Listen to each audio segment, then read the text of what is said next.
আসসালামু আলাইকুম সুপ্রিয় দর্শক, জানাজা শেষ হয়ে গেল, চলে গেলেন না ফেরার দেশে আমাদের সকলের প্রাণপ্রিয় আশরাফ চাচা। খুবই ভালো মনের মানুষ ছিলেন তিনি। আমাকে দেখলেই প্রথমে সালাম দিতেন। আমার সালাম দেওয়ার আগেই আমি সালাম দিতেই পারতাম না।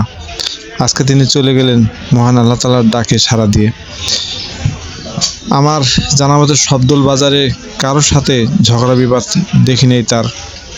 আমরা সকলে তার জন্য মাগফিরাতের জন্য দোয়া করব। আল্লাহ তাআলা যেন তাকে মাফ করে দেন এবং তার সকল গুনাহ যেন মাফ করে দেয়। তার কবর জগৎ যেন ভালো হয়, আর তার ফ্যামিলিকে, তার পরিবারকে ধৈর্য ধারণ করার জন্য মহান আল্লাহ তাআলা ধৈর্য ধারণ করার তৌফিক দান করেন। আমিন। আখির দাওয়ানা আনিল হামদুলিল্লাহি রাব্বিল আলামিন। আসসালামু আলাইকুম ওয়া রাহমাতুল্লাহ।